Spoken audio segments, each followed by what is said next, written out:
अच्छा, आवाज आ रही बेटा? आवाज आ रही, जरा चेक कर लो। से यस और नो ओनली। Yes, sir. है ना? Yes. बैठा ओके।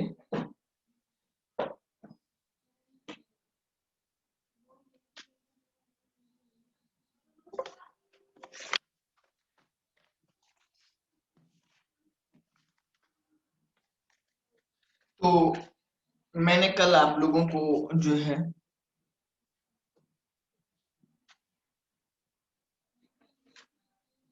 ठीक है ना बेटा, मैंने कल आप लोगों को जो है जब इस टॉपिक में ग्राम्स लॉ ऑफ डिफ्यूजन में कुछ क्वेश्चन बताए हुए थे, लेकिन इतना काफी इनफ नहीं है। इसमें हमें एक दो प्रॉब्लम्स और सॉल्व करना पड़ेगा और देन जो है फिर आगे बढ़ना पड़ेगा, है ना? आओ करते हैं एक दो प्रॉब्लम और सॉल्व इस topic.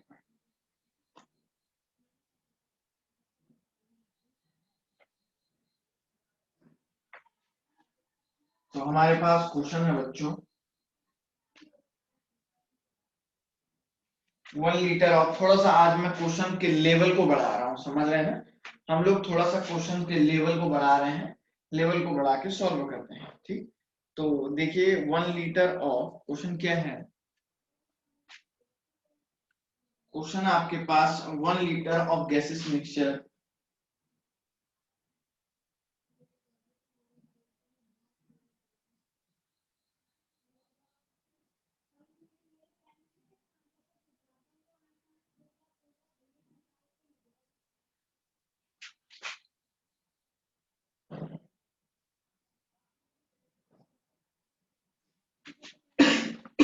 sorry, of gases mixture of two gases diffuses of two gases diffuses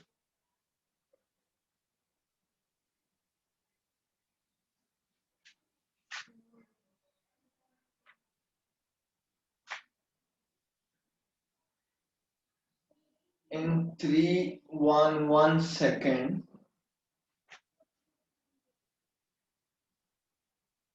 while oxygen takes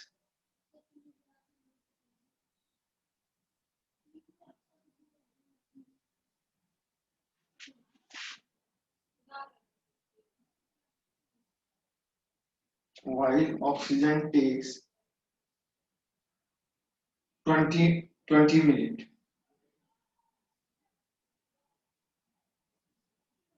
ठीक है ना?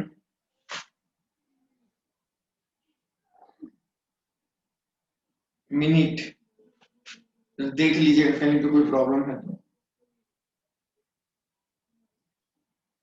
The vapour density of gases means the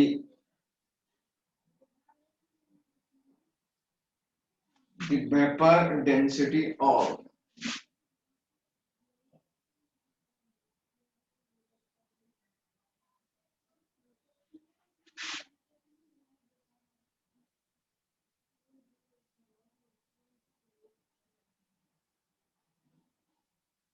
the vapor density of gases mixture containing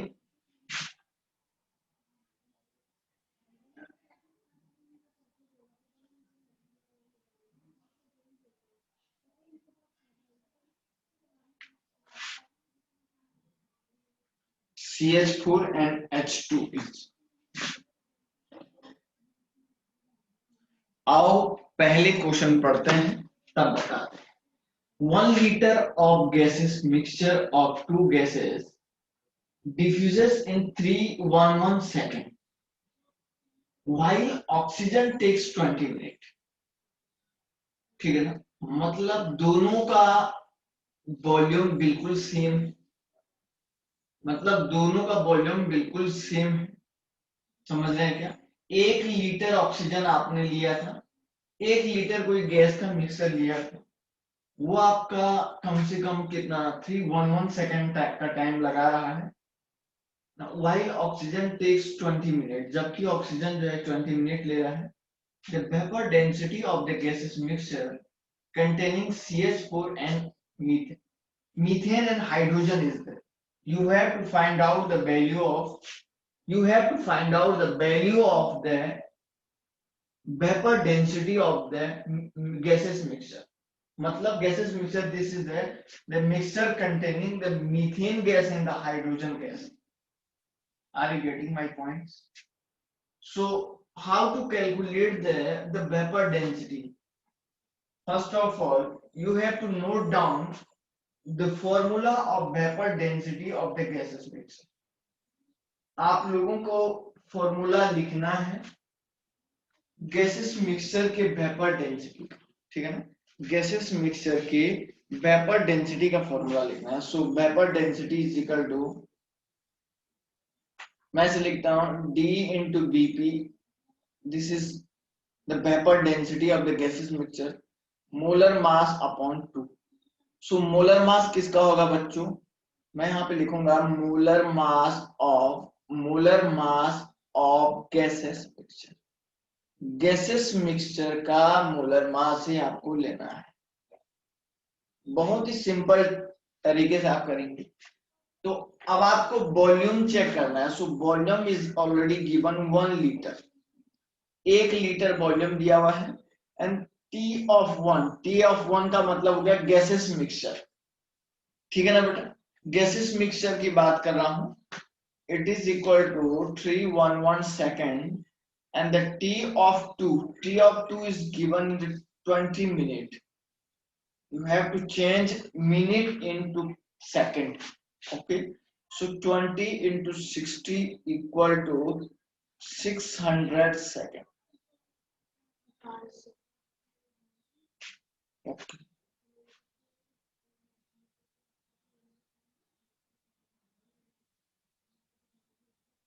$1200 second. Okay, जरा बेटा करो तो इसको.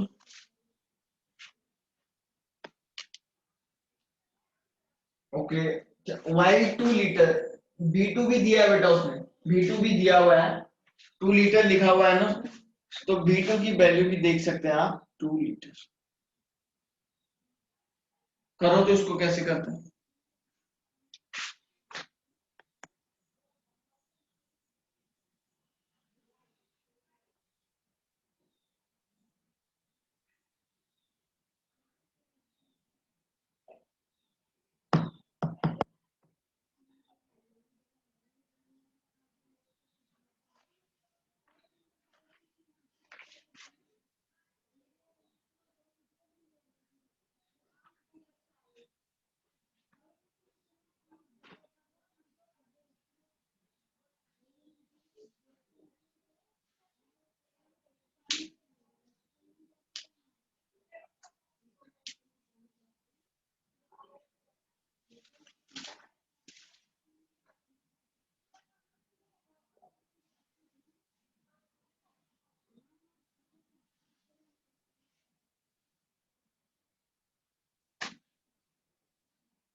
कर पा रहे हैं क्या.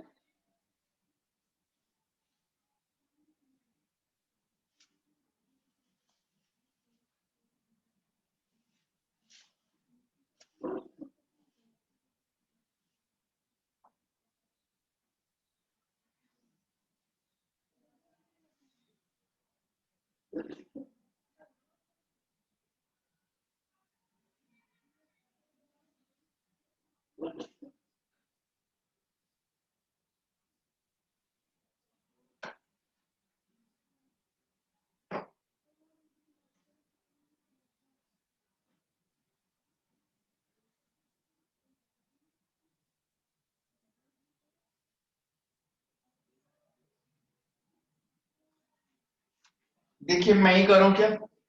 देखो बच्चों, सबसे पहले आप लोगों को मास निकालना है गैसेस मिक्सचर, है.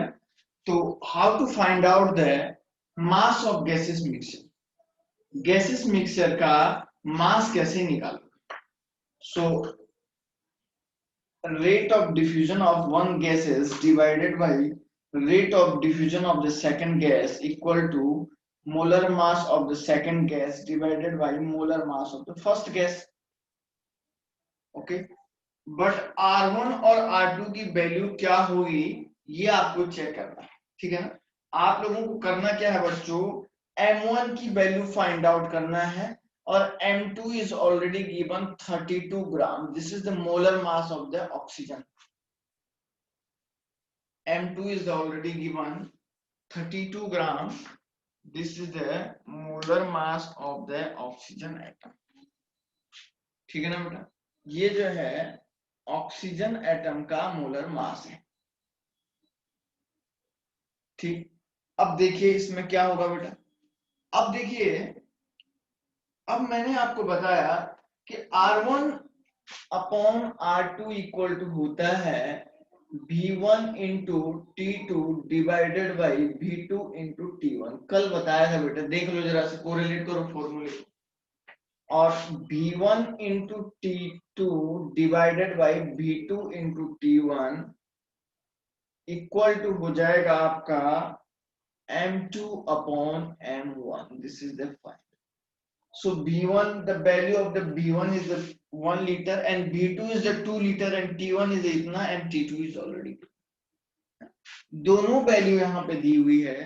So 1 into 1200 divided by B2 की वैल्यू है 3, B2 की वैल्यू है बच्चा 2 into 311 इक्वल टू M2 का मतलब हो गया कि 32 ग्राम डिवाइडेड बाई X। नहीं समझी क्या, this is the 600 divided by 311 equal to 32 divided by X। Overall आ जाएगा इतना।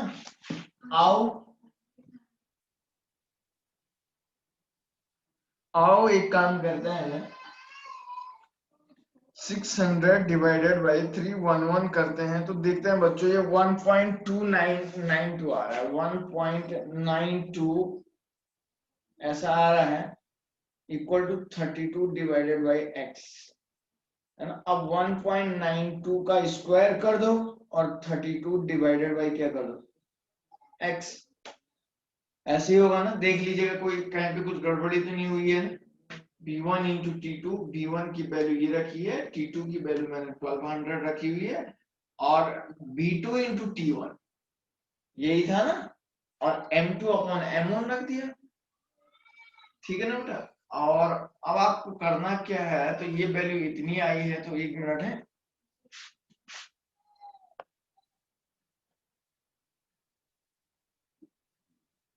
तो ये इसका स्क्वायर करके आ रहा है 3.70 इक्वल टू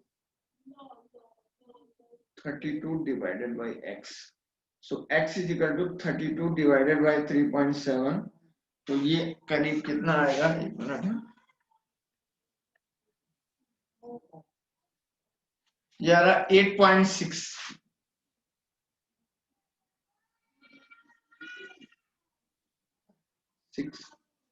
ग्राम।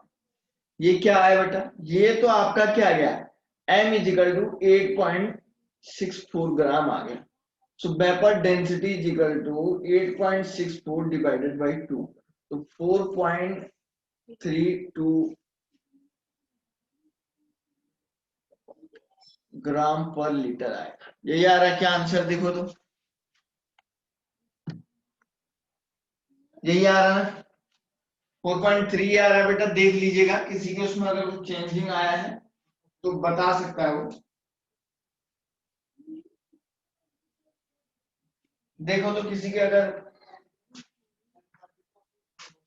किसी के पास कोई चेंज आया है तो बोल सकता है कि सर यहाँ पे ऐसा हो सकता है, ऐसी कोई दिक्कत नहीं है। आप लोगों को अपने अधिकार, अपनी बातें रखने का अधिकार है, समझ रहे हैं। सो आप लोग बोल सकते हैं कि सर यहाँ पे ये चेंज आया है और मैं उसको चेंज कर दूंगा,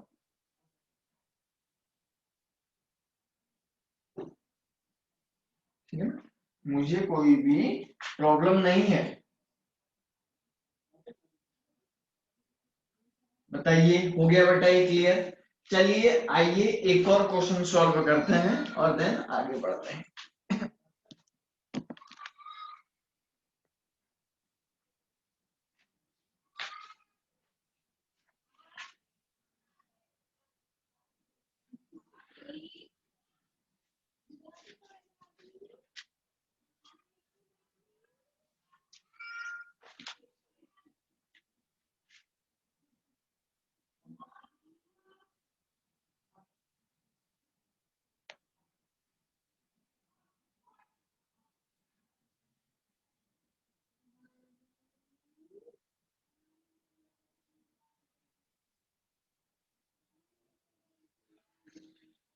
ठीक है ना, तो एक क्वेश्चन और कर लेते हैं, थोड़ा सा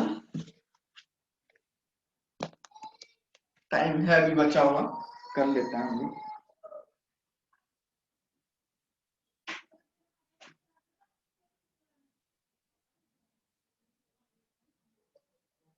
Pure O2 diffuses through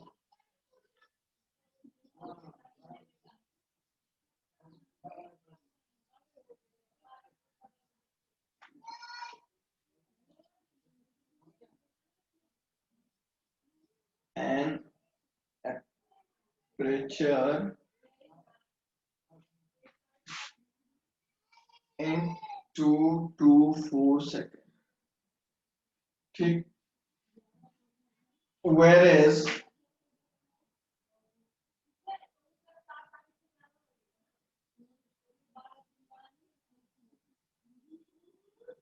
mixture of O2 and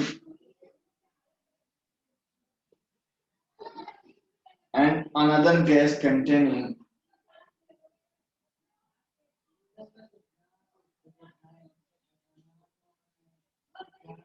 and another gas containing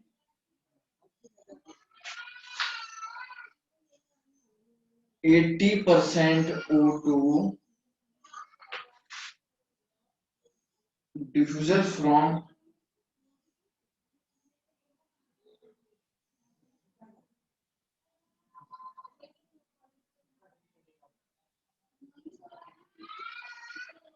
the same in 2, 3, 4 seconds. Molecular mass of gas produced.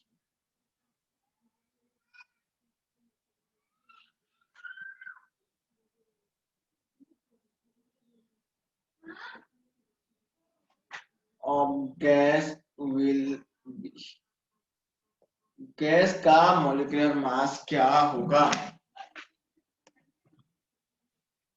वो कह रहा है कि pure O2 diffuses through an aperture in 22 to 4 second.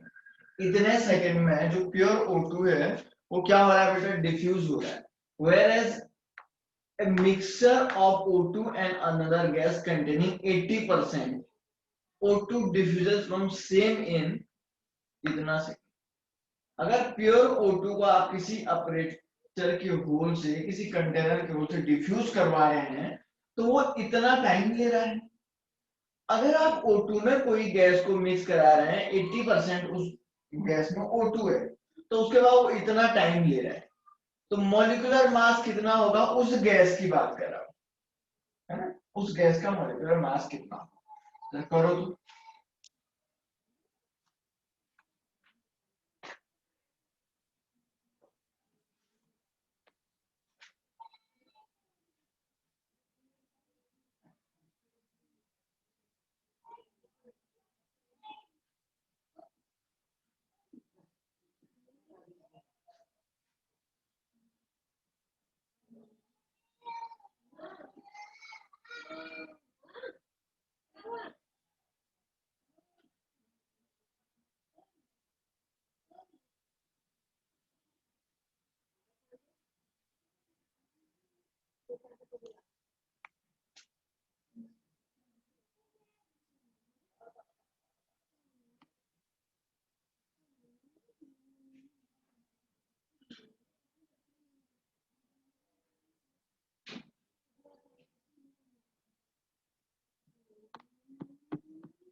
या एक काम करो, इस क्वेश्चन को आप घर पे कर लीजिएगा, ठीक है ना, नोट कर लो बेटा इसको, नहीं आएगा आप पूछ लीजिएगा, ठीक है ना।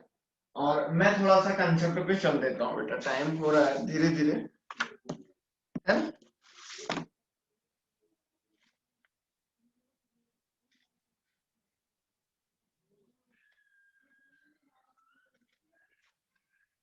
टाइम हो जाएगा तो फिर बाद में देख लेंगे, नहीं तो आप इसको नोट कर लीजिएगा, है।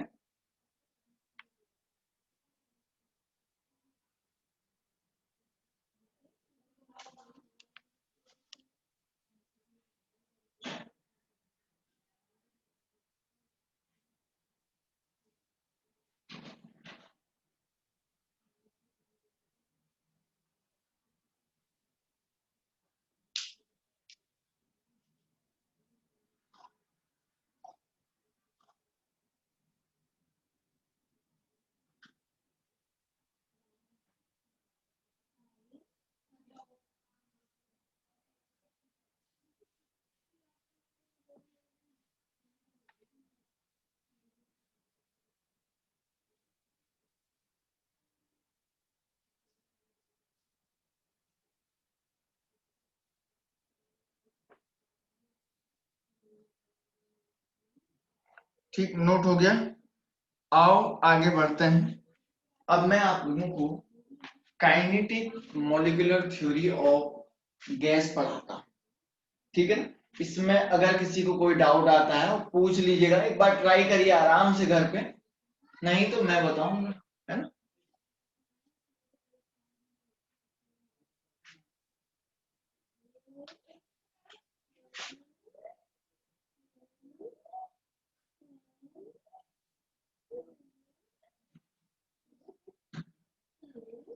Molecular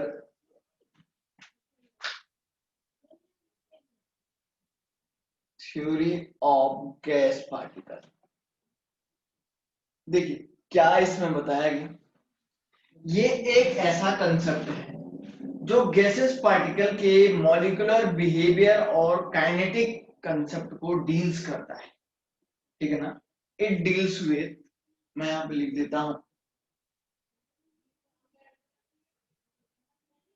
deals with molecular behaviour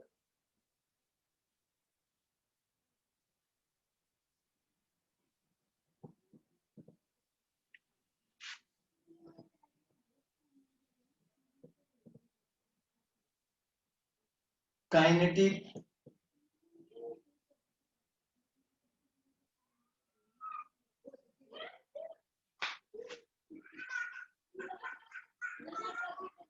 concept of gas particle, gas particle की मॉलिक्यूलर बिहेवियर और काइनेटिक कंसेप्ट को ये डील करता है, ठीक है ना बेटा। अब हुआ क्या, एक मिनट में,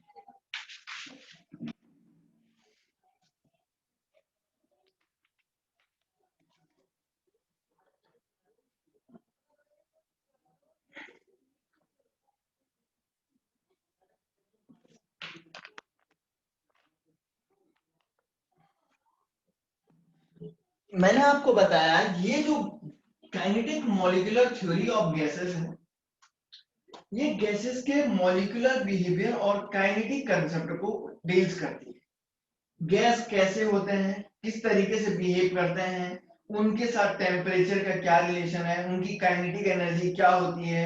गैस पार्टिकल, किसी अगर पार्टिकल में, किसी कंटेनर में अगर आप गैस पार्टिकल को डाल देते हैं तो वो किस तरीके का बिहेवियर करते हैं, ये सारी की सारी बातें इस कंसेप्ट में डील की गई है। बात समझ में आई होगी आप लोगों को। आइए देखते हैं इसके कुछ पोस्टुलेट्स, ठीक है।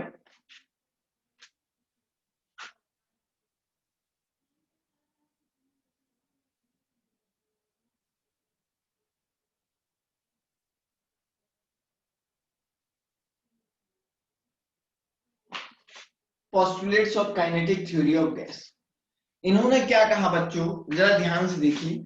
सपोज दिस इज द, कोई एक कंटेनर है,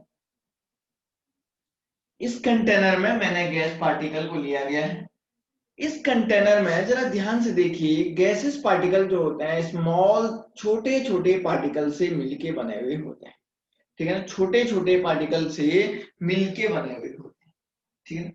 दूसरी बात इन्होंने बताई, जो गैस पार्टिकल हैं एक दूसरे से जो है लार्ज डिस्टेंसेस सेपरेट रहते हैं, आर सेपरेटेड फ्रॉम द, एक दूसरे से जो है लार्ज डिस्टेंसेस सेपरेट रहते हैं, मतलब दूर दूर रहते हैं पार्टिकल इस कंटेनर में।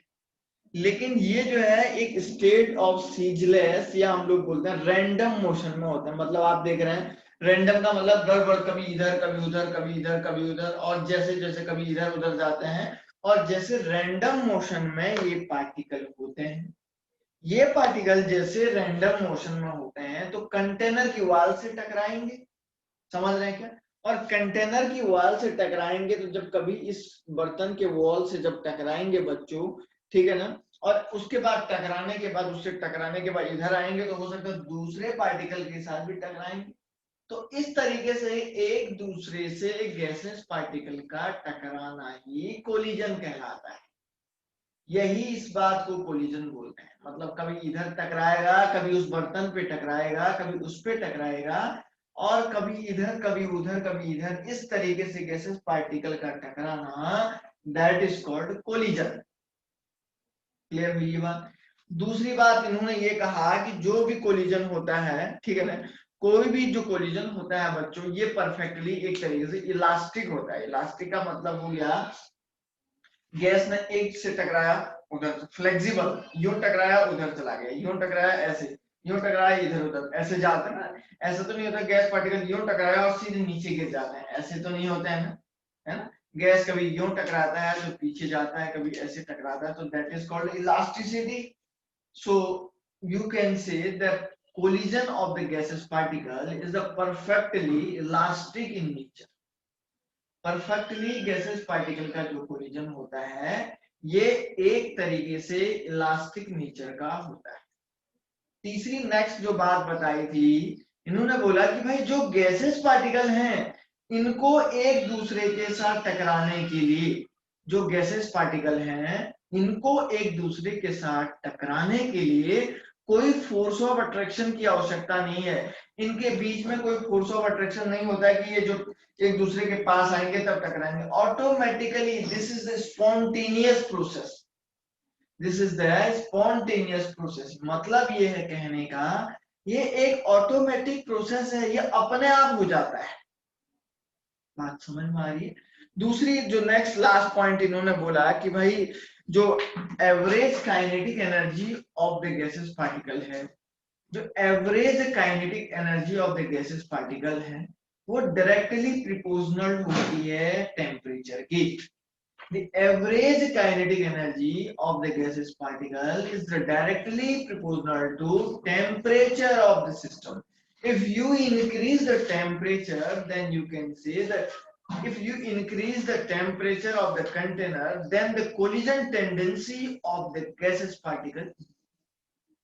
प्यारे बच्चों, अगर आप लोग गैसेस पार्टिकल के टेम्परेचर को बढ़ाते हैं, आप सोच लीजिए भाई, आप टेम्परेचर को बढ़ाएंगे तो उनके बीच में वाइब्रेशन ज्यादा होगा, और वाइब्रेशन ज्यादा होगा तो एक दूसरे से टकराने की टेंडेंसी भी बढ़ जाएगी। यहां तक बात क्लियर हुई क्या। अब मैं एक एक करके सारे पोस्टुलेट लिखूंगा और देन आपको फिर आपको कुछ समझ में आ जाएगा, ठीक है ना। तो यहाँ पे लिखा पहला नंबर क्या है, all the gases particle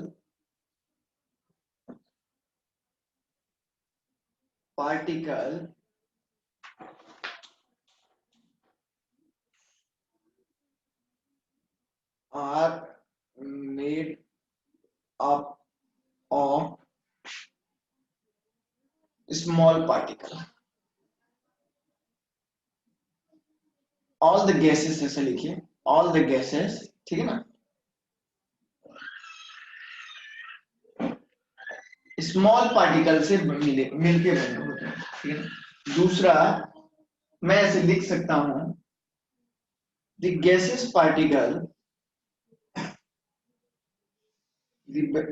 particle are separated from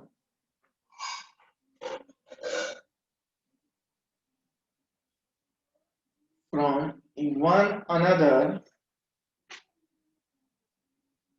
ये स्टेप बाय स्टेप दिखा रहा हूं, by large distance, large distance से एक दूसरे से क्या होता है बेटा, ये सेपरेट होते हैं, ठीक है ना। नेक्स्ट पॉइंट लिख रहा हूं, third point, gaseous particle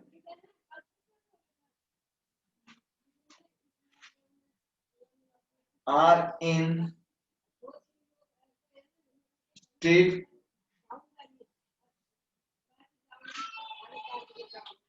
of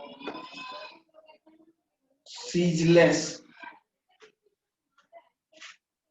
and random motion.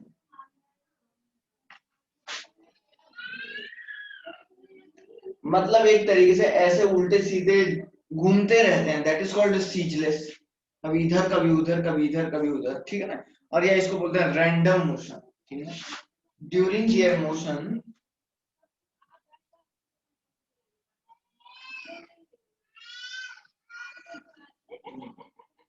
during their motion they collide with each other,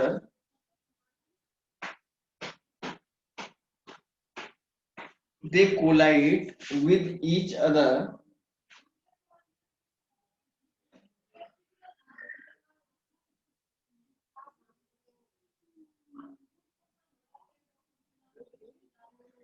they collide with each other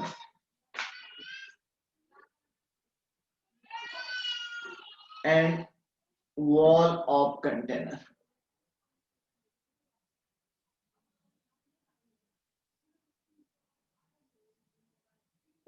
ठीक है ना, एंड वॉल ऑफ, और जब ये एक दूसरे से टकराते हैं, कोलाइड करते हैं, this process is known as collision, इसी प्रोसेस को तो क्या बोलते हैं, कोलिजन के नाम से बोला जाता है।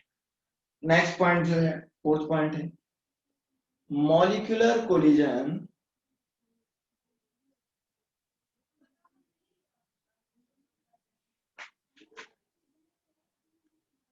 are perfectly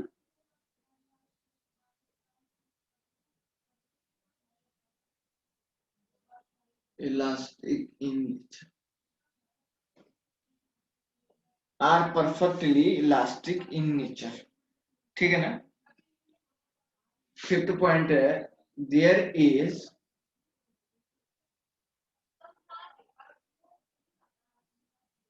no force of attraction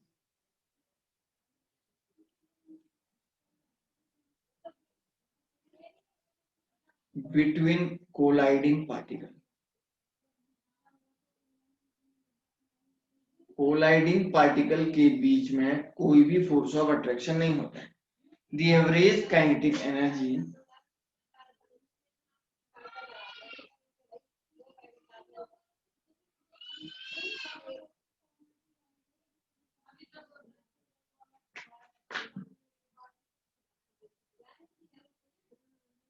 the average kinetic energy of gaseous particle is directly proportional to temperature, बस जितना ज्यादा टेम्परेचर होगा गैसेस पार्टिकल की काइनेटिक एनर्जी उतनी ही ज्यादा होगी, ठीक है ना। देख लो बच्चों, एक एक करके सारे पॉइंट को आराम से देख लीजिएगा, नोट भी करना है आपको, है ना। और कहीं पे कोई बात अगर आपको पूछनी है तो आप बिना किसी हेजिटेशन के पूछ सकते हैं।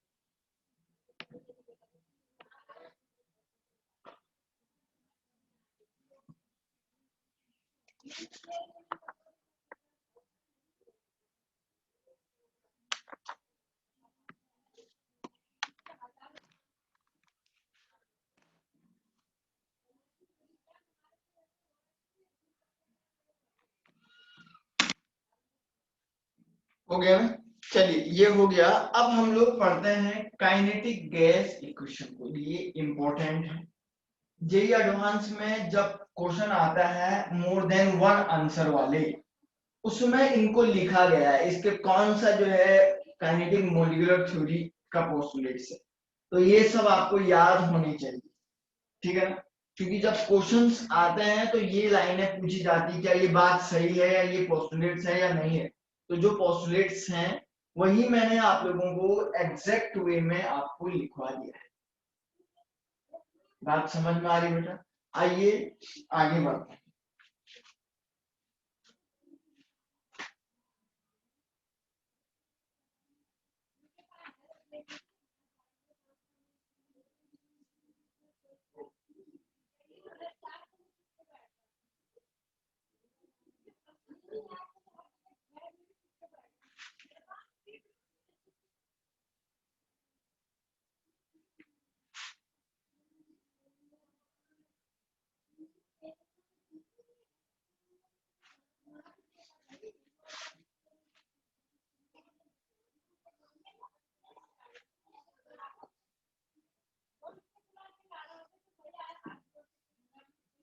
ठीक है ना, चलिए अब पढ़ते हैं हम लोग kinetic gas equation.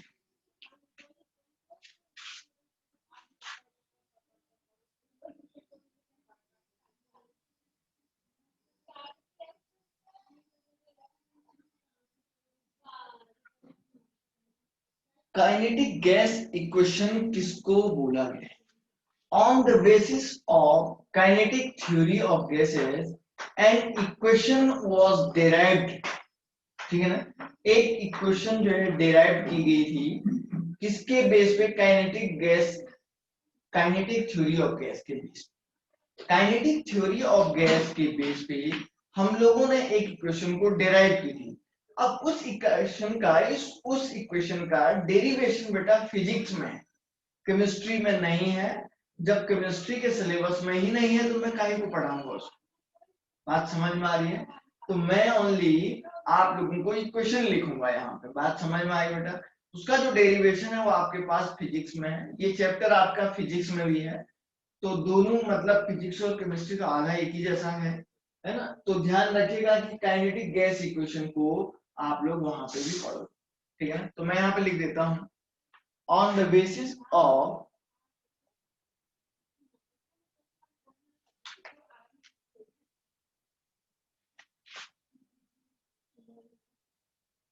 kinetic gases theory,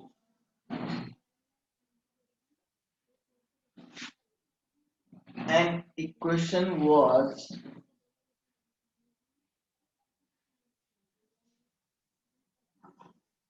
observed, ठीक है ना,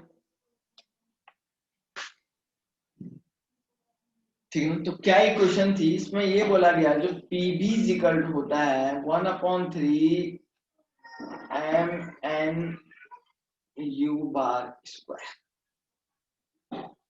ठीक है ना। ये इक्वेशन आप लोगों को काइनेटिक थ्योरी ऑफ गैस पे ऑब्जर्व हुई थी।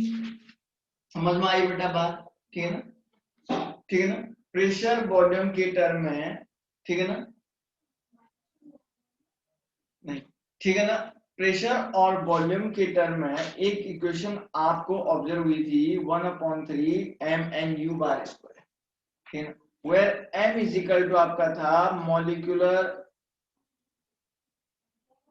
मास, n इज इक्वल टू था बच्चों, n इज इक्वल टू आप लोग एवोगैड्रोस नंबर भी बोल सकते हैं,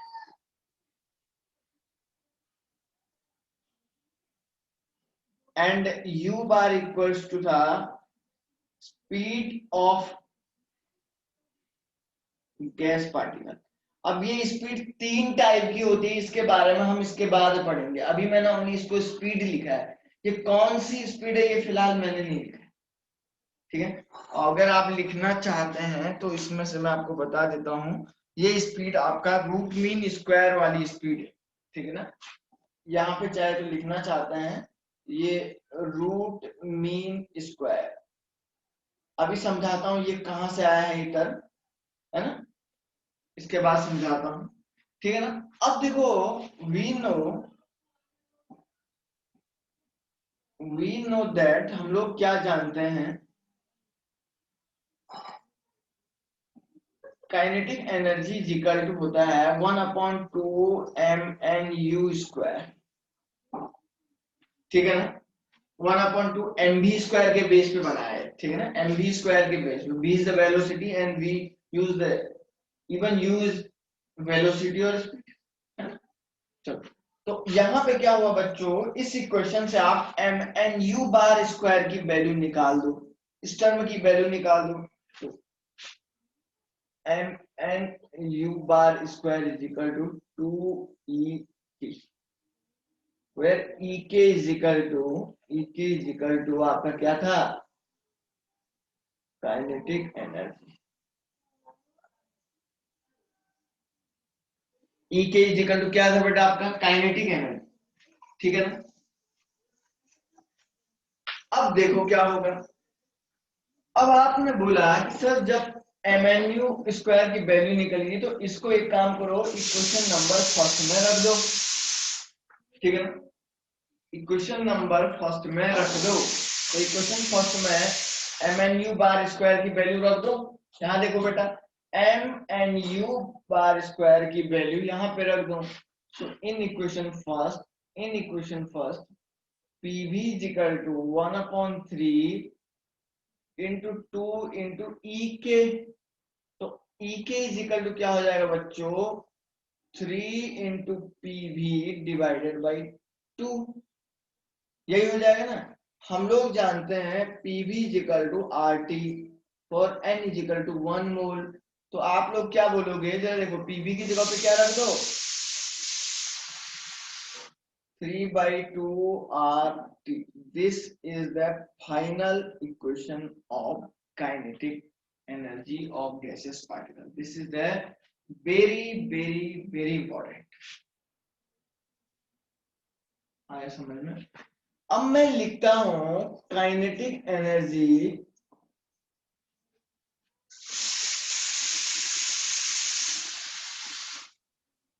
और पर मॉलिक्यूल के लिए काइनेटिक एनर्जी क्या होगा, तो E K is equal to हो जाएगा, E K is equal to 3/2 R/NA into T। तो R/NA को हम लोग एक तरफ देते हैं KB, इसको बोलते हैं बोल्ट्जमान कांस्टेंट, ठीक है। तो E K is equal to आप ऐसा भी लिख सकते हैं 3/2 KBT, कहीं KT भी लिखा है, बात एक ही है। दोनों के दोनों इक्वेशन याद रखना है, इंपॉर्टेंट है, इसलिए मैंने दोनों की वैल्यू को आप लोगों को लिखवा दी है। समझ में आ रहा है क्या सभी को, बोलो बच्चों। आओ पहले इससे रिलेटेड एक बहुत बहुत बहुत इंपॉर्टेंट क्वेश्चन करते हैं। अच्छा, एक टर्म और लिख लीजिएगा यहाँ पे, काइनेटिक एनर्जी, एक नोट ऐसे लिखे, पहले नोट लिखिए, यहाँ पे नोट करके लिखिए, kinetic energy does not depends on molecular weight of gas particle, ठीक है ना। और या देखो बेटा, इसको ऐसे भी लिख सकते हैं, अगर आप n इज इक्वल टू 1 नहीं लिखते हो तो nRT ऐसा लिखेंगे ना, n, तो या आप इसको ऐसे भी लिख सकते हैं E K is equal to 3/2 nRT, ऐसा भी आप लिख सकते हैं, ठीक है ना। ऐसा लिखिए, ये equation if n is equal to 1 mole है, और ये ऐसा हो जाएगा, ठीक है। किसी स्टूडेंट को अगर कोई भी डाउट है तो पहले वो पूछ लें, और देन मैं आगे बढ़ता हूँ।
चलिए हो गया बेटा।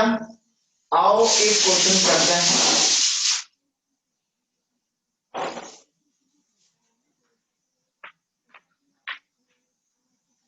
पहले क्वेश्चन करते हैं बेटा, क्या है ना, टाइम भी हो रहा है।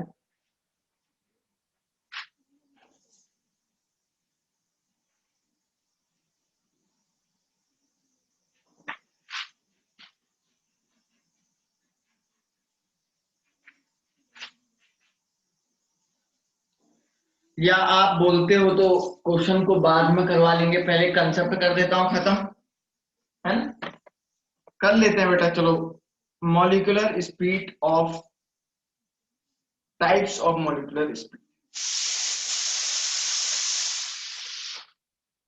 ठीक है ना।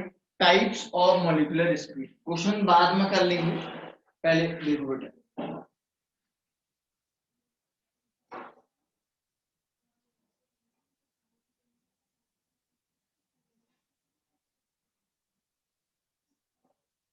टाइप्स ऑफ मॉलिक्यूलर स्पीड, तो पहला टाइप का जो स्पीड होता है हमारे पास, उसको हम लोग बोलते हैं root mean square velocity. Square velocity, इसको किससे इंडिकेट करते हैं? URMS से, ठीक है ना। अब मैं लिखता हूं, देखो, इफ, ठीक है ना, V1 V2 V3 are velocity of gaseous particle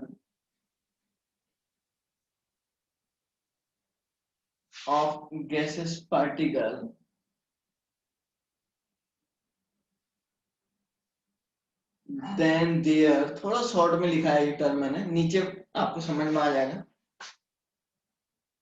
total kinetic energy,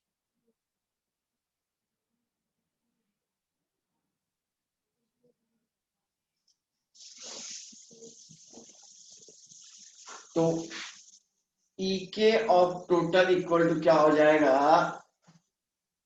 1/2 mv1 of one gas, है ना। 1/2 mv1 of one gas, 1/2 mv2 of two gas, plus 1/2 mv3 of third gas. तो EK को ऐसे लिख देता हूं मैं, देखो, 1/2 mnu², है ना। ये भी था फॉर्मूला, कोई दिक्कत तो नहीं है। तो ये क्या हो जाएगा, यहाँ से 1/2 m को बाहर ले लो, v1² plus v2² plus v3² अंदर ले लो। तो 1/2 m से 1/2 m कैंसिल करो, तो u² is equal to v1² plus v2² plus v3² divided by क्या हो जाएगा, n। ऐसे हो जाएगा। तो अब u बार इक्वल टू हो जाएगा v1² plus v2² plus v3² divided by n, और यहाँ पे क्या लग जाएगा? समझ में आई बात बेटा, है ना। ऐसे निकालेंगे इसको, बहुत ही सिंपल तरीका है। या इसका एक और फॉर्मूला मैं यहाँ पे लिख देता हूँ, देखो, URMS को ऐसे निकाल 3RT/m रूट में, या ऐसे निकालते हैं, एक दूसरा फॉर्मूला लिखा हुआ है। RT इक्वल टू क्या होता है बेटा? RT इक्वल टू क्या होता है? PV। तो ऐसे भी लिख सकता हूं मैं इसको, URMS is equal to 3PV/m। ये भी इसका एक फॉर्मूला है। और एक और देखो, डेंसिटी इजिकल टू क्या होता है, मास अपॉन वॉल्यूम। तो volume upon mass is equal to क्या हो जाएगा बेटा, 1 अपॉन डेंसिटी, ऐसे ही होगा ना। तो यहाँ क्या है बेटा, वॉल्यूम अपॉन मास है, वॉल्यूम अपॉन मास है, तो U R M S is equal to 3p upon density के टर्म में ये फॉर्मूला ऐसे है। समझ में आती है बेटा बात, बोलो तो जरा।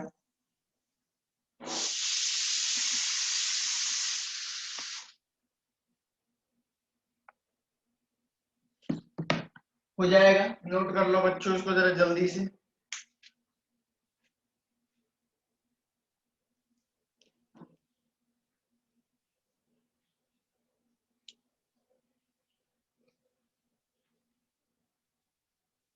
ठीक है, चलिए आगे बढ़ते हैं।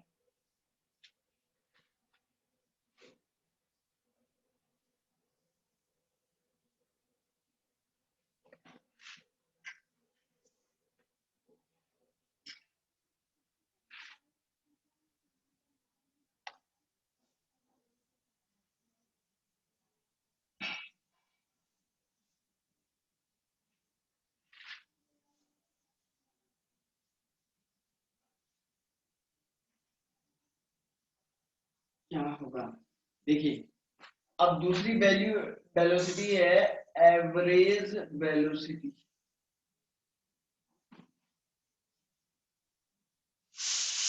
u of a, okay, if b1 b2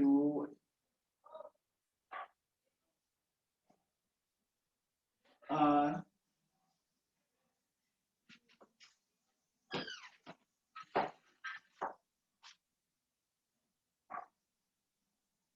velocity of gas particle, तो u of एवरेज क्या हो जाएगा बेटा, देखो v1 plus v2 plus v3, जैसे अर्थमेटिक मीन निकाले, divided by n, n is equal to total number of molecule, number of gas molecule, कितने molecule हैं गैस के, gas particle,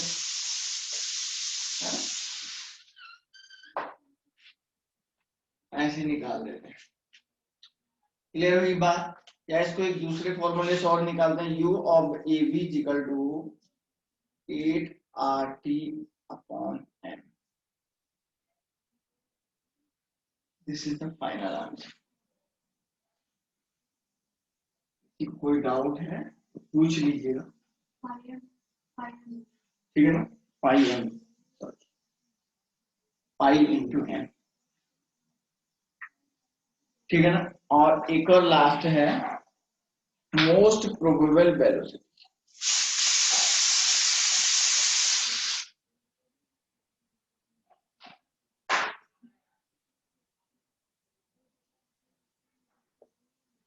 most probable velocity का मतलब होता है u ऑफ mp, तो इसको ऐसे निकालना बेटा, देखो u of mp equal to होता है 2RT अपॉन m,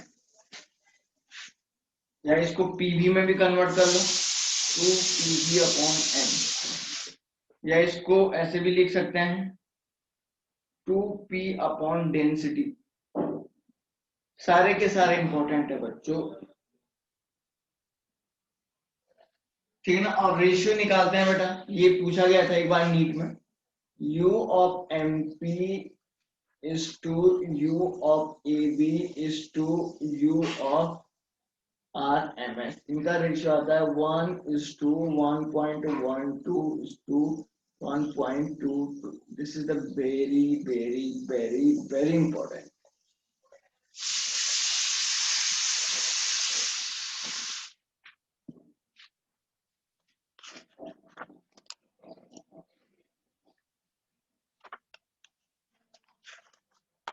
ठीक है ना।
एक और बात इसमें बता देता हूँ,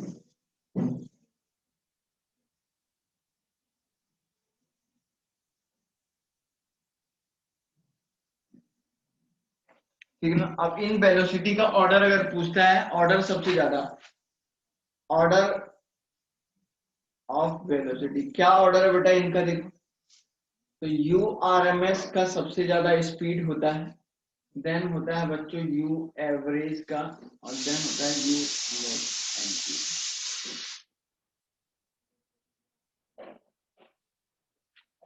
ये भी नोट कर लीजिएगा।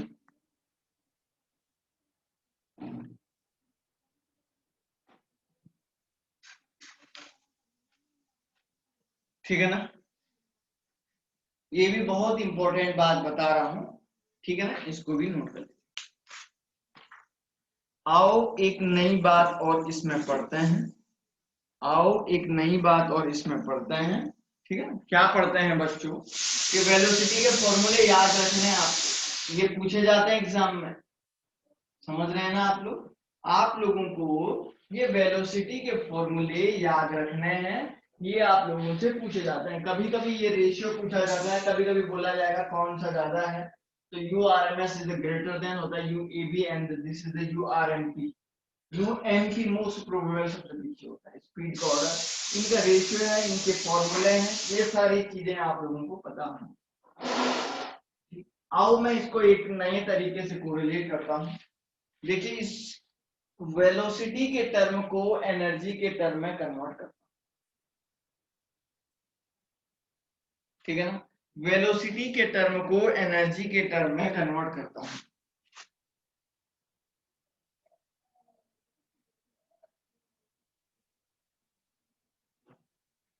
ई K N U R M S, ठीक है ना, ऐसा लिखा है। ई के इज इक्वल टू होता है 3/2 R T, N is equal to 1 mole. U R M S is equal to होता है 3 आर टी अपॉन एम, ठीक है ना। तो एक काम करो, यहां से आर टी की वैल्यू निकालो, R T is equal to हो जाएगा 2 इंटू ई के अपॉन 3, यहां से निकाला और उसको इसमें रख दो, U R M S is equal to 3 into 2 into E K divided by 3 into M, इससे इसको कैंसिल कर दो। नहीं आए समझ में, तो U R M S is equal to हो जाएगा 2 ई के अपॉन एम। तो काइनेटिक एनर्जी के साथ कोरिलेट करने पे ये रिलेशन आता है। This is the very very very important, बहुत ज्यादा से ज्यादा इंपॉर्टेंट है बच्चों, ये मैंने यहाँ पे आप लोगों को लिखवा दिया है।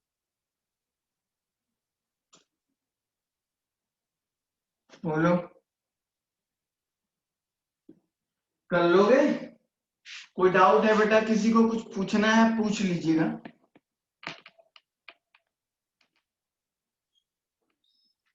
हो गया क्या, टाइम भी हो गया है बच्चों, इससे रिलेटेड हम न्यूमेरिकल नेक्स्ट क्लास में करवाएंगे आपको। फिलहाल के लिए क्या है, किसी स्टूडेंट को कोई बात पूछनी है तो पूछो, तो जरा पूछो, समझ में आ गया रिद्धि? Yes sir. और कोई स्टूडेंट जो कुछ पूछना चाहता है? वैसे भी कुछ लोग तो लेफ्ट हो गए हैं, आज संडे था तो आप लोग सोचे होंगे आराम कर लेते हैं। कल आपका केमिस्ट्री का क्लास नहीं होता है बच्चों, मंडे को नहीं होता है, इसलिए संडे को करवाना पड़ता है बच्चों आपका क्लास, ठीक है ना। तो ठीक है बच्चों, मैं अब क्लास को रख देता हूँ फिलहाल के लिए। Thank you very much. Thank you sir. Thank you बेटा।